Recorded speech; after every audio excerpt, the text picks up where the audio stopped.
nama saya Talafat Rizky Abdinegara, presensi 7. Ciroli. Wis, langsung we. Oh, dikat gerakan. Mir. Ayo Mir. Nama saya Firsakil, presensi 16. Nama saya Billy Akadera, dari kelas 11. Profesor Pertama dari kelas 11 presensi 9.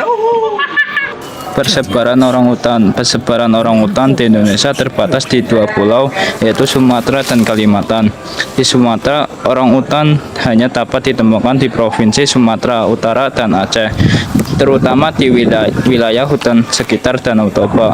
Sementara itu di Kalimantan, orang hutan tersebar di hutan-hutan dataran rendah dan rawa, mencakup wilayah di Kalimantan Tengah, Barat, Timur, dan Selatan. Hutan adalah mamalia kera besar arboreal atau hidup di pohon dan soliter yang memiliki tubuh kekar, berbulu merah kecoklatan, lengan panjang dan tidak berekor.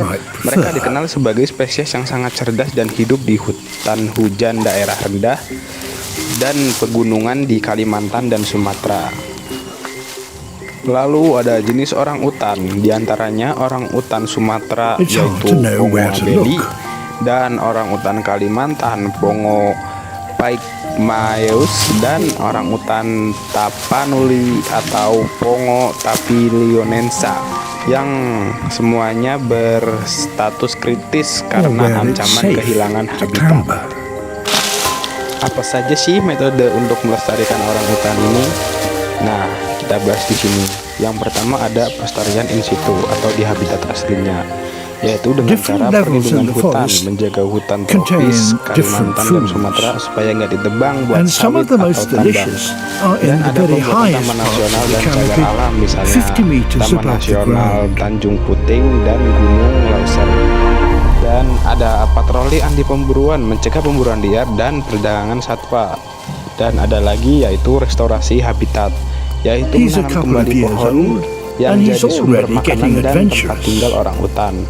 Dan kedua ada pelestarian ex situ atau di luar habitat aslinya, yaitu dengan cara rehabilitas dan pusat penyelamatan orang hutan, yatim dan piatu atau korban perdagangan dirawat, dilatih supaya bisa dilepasliarkan lagi. Contoh yaitu Bos Foundation.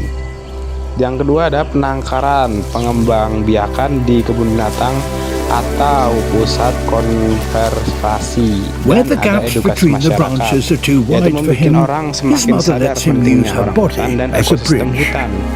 Nah, itu segitu aja.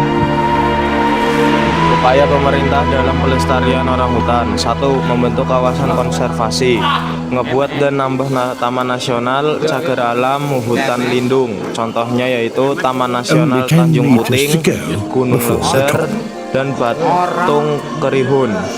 Yang kedua, program rehabilitas dan reintroduksi, kerja sama-sama LSM dan yayasan kayak Bos Foundation, SOCP, membuat merawat orang hutan korban perdagangan atau kehilangan induk terus dilepas lagi ke hutan.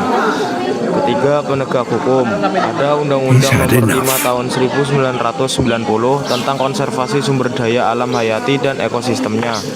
Orang hutan termasuk satwa dilindungi, jadi perburuan dan perdagangan dilarang keras. Keempat, restorasi habitat, program reboisasi dan moratorium izin pembukaan lahan baru di hutan gambut dan hutan lindung buat nyetop kerusakan habitat orang hutan. Yang kelima dan yang terakhir, kampanye ke masyarakat supaya sadar pentingnya jaga orang hutan dan hutan. Contohnya yaitu program edukasi di sekolah dan kampung sekitar hutan. There's so much he must learn. 1. Kehilangan habitat. Deforestasi hutan tropis tempat orang hutan hidup ditebang untuk dijadikan perkebunan He will kelapa depend sawit, karet, entirely dan on his akasia. mother until he's 7. Penebangan liar, eksploitasi kayu ilegal mempercepat It's the hilangnya longest hutan of all hujan. childhoods, Kebakaran hutan except sering ours. sengaja dibakar untuk membuka lahan, membuat orang hutan kehilangan tempat tinggal. 2. Perburuan dan perdagangan ilegal. Orang hutan diburu untuk daging atau dianggap hama ketika masuk ke kebun. Bayi orang hutan sering ditangkap untuk dijual sebagai hewan peliharaan. Proses ini biasanya melibatkan pembunuhan induknya. 3. konflik dengan manusia. Ketika habitat hutan rusak, orang hutan mencari makan di perkebunan, lalu dianggap mengganggu dan sering dibunuh. 4. Reproduksi yang lambat. Orang hutan betina yang melahirkan satu anak setiap 6-8 tahun. Ini membuat populasi mereka sulit pulih ketika jumlahnya menurun. 5. Perubahan iklim. Perubahan An pola important cuaca source of memengaruhi protein. ketersediaan makanan dan memperburuk kebakaran hutan. Populasi orangutan Kalimantan dan Sumatera kini menurun drastis. Bahkan orangutan di Tapanuli adalah kera besar paling langka di dunia dengan jumlah hanya sekitar 800 individu. But perhaps they are an acquired taste.